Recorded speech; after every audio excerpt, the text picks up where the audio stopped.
The following scenes portray events in a requirements elicitation process. The scenes present industry best practices and problems that can occur during the process. The business analyst, BA, Mike, has a BS in software engineering and is working. Mike also has a year of experience in requirements elicitation. Mike is at ABC Inc. for a requirement elicitation meeting with Yang. Prior to the meeting, Mike has studied the client's domain area and prepared a set of basic questions, which he will ask Yang to elicit requirements. The meeting takes place in the client's meeting room, and after a brief exchange of greetings, Mike looks around the room and sits down for business. Mike pulls out his tablet PC and initiates the conversation. Okay, so Yang, to begin with, and in order to get a good idea of where we're starting, I'm just going to ask you some general overviews about the project. I understand. Okay, so give me a one-sentence description of the goal of this project. Well, our company needs a website to sell our products online. And who will be using this website? That would be our Far Eastern current and potential customers. Okay, who's sponsoring this project? I'm looking for someone who has a lot of resources behind them, so should we run into any difficulties, they'll be able to help smooth things out. That would be Mr. Jones, our CIO. But what do you mean by difficulties? Good question. Well, sometimes projects will run into issues where, say, the company delivering your new servers isn't giving us an acceptable delivery date. Or another example, say one of your employees working on another project tries to pull some of our resources away. Mr. Jones can help make sure that that does not happen. Oh, I see. That would be someone with sufficient authority to make things happen and prevent bad things from happening. Exactly. Next, who sanctioned this project? They often know the overall goal better than anyone else and can help us with requirements. That would be Mr. Smith, our VP of Sales and Marketing. And who has the biggest vested interest in this project? These will be the people whose departments will benefit most from the success of the project. They'll be able to help us with requirements. They are our Director of Sales, Joe Mann, our Director of Marketing, Sally Keller, and our Director of Product Development, that's Zuzi.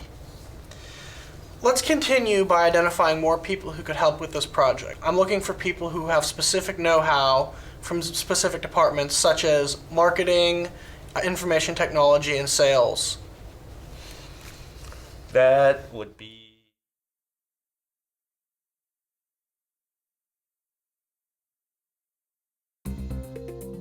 Mike and Yang have successfully identified the project stakeholders. Mike is now ready to work on the high-level requirements. After a brief break, they resume their conversation.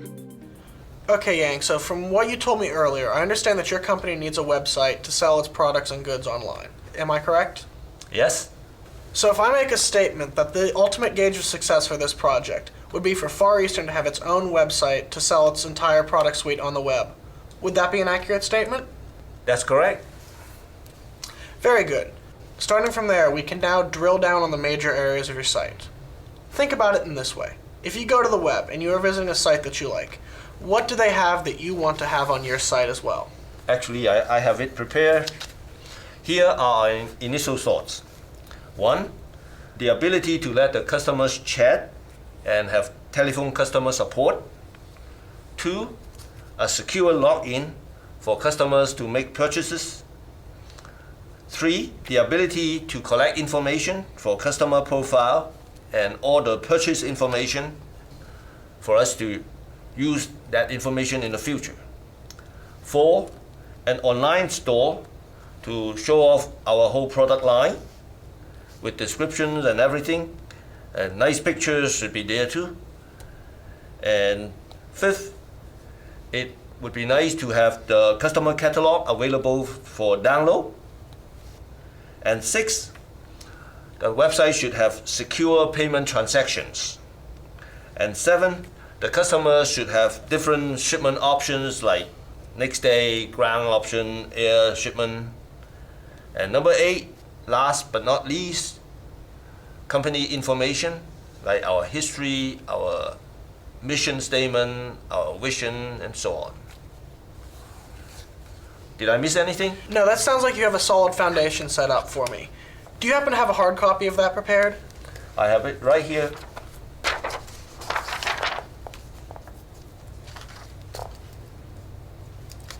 Okay, perfect. Based on what you've given me, I will create a use case diagram, and when we have some of your subject matter experts here, we can discuss the use case in more detail.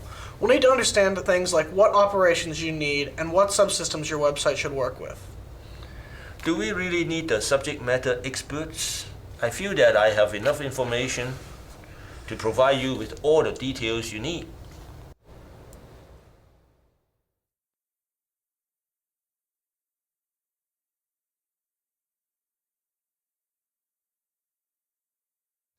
Yang, if you'll recall in our meeting last week, I mentioned that we really need to speak with your subject matter experts. These are the people who help us narrow down and get the requirements down to the level of detail that I need to create your website successfully. I understand. I actually have our marketing lead, our customer service lead on standby, ready to join us. That will be perfect, thank you. Well, they will join us shortly. Let me call them. Hey, get Raj and Sarah ready to come in, join us. Thank you. I'll go call them, and I want some coffee while we wait. Would you like some? No, thank you. Let me continue to work on the use case, please. Okay.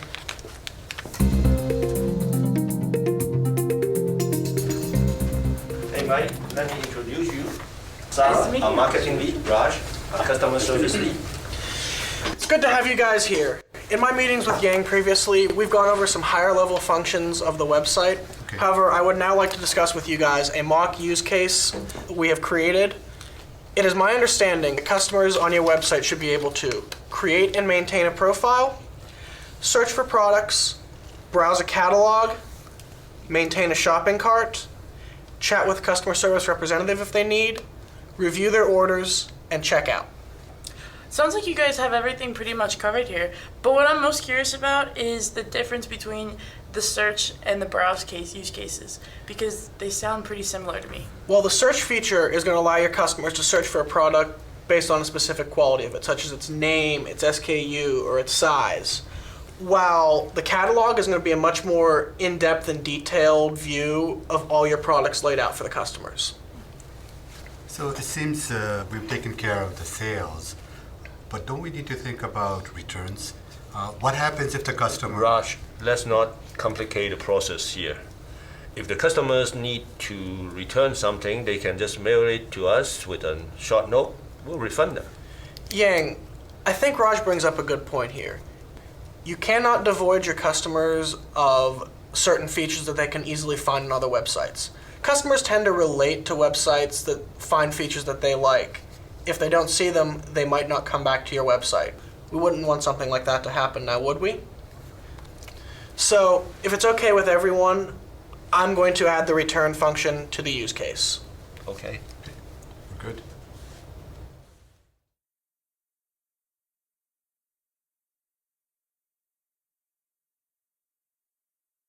By now, the use case discussions have been completed. Sarah and Raj leave the room. It is now time to discuss more specific requirements. As we have now completed discussing the use case, let's pick up an area and begin to get more specific. Here are the attributes of a good requirement statement. As we drill further down into the requirements gathering process, let's be sure that what we conclude has these good attributes. Do you have any questions about this before we get started? No. Your review of the attributes of good requirements in our last meeting was very informative. Okay then, starting from there, we can drill down on your specific needs. We'll be discussing site security, like how your customers will log in, and how your products will be displayed on the site, and how payments and shipments of products will work, okay? Let's get started by talking about site security. Your customers will need to log in when they are ready to buy one of your products. Let's mock up a screen together on the tablet. Great. Let's get started. Okay, so we'll lay out the fields from left to right. That way, customers' eyes will naturally flow from left to right as they're logging in. So you will see a login menu, or a login ID, excuse me, a password slot, and then in the end, we'll have the actual submit button for once they have typed in both username and password. That's all very intuitive, but could you make that submit button red? Why should it be red? Well, because we really want the customers to press it. Why do you think the customer will press it if it's red?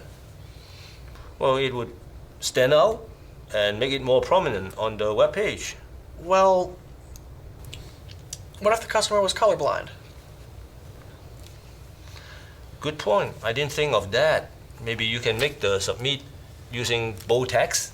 Yes, we can absolutely make the word submit bold. That way it's more obvious to the customer, and anyone who could be colorblind will not have an issue with it. Good.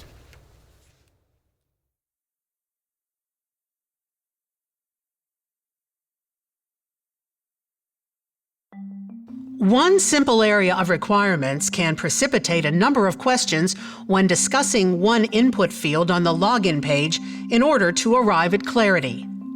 From one simple-sounding request, Mike has listed 16 questions about one input field, and there are more that would need to be answered in order to create the new field. We're making good progress, and I can actually visualize some aspects of the website. Now let's think about those input fields on your new login page. I gave you a list of best design practices for font size and color so that you can take advantage of which designs we have found best for web users.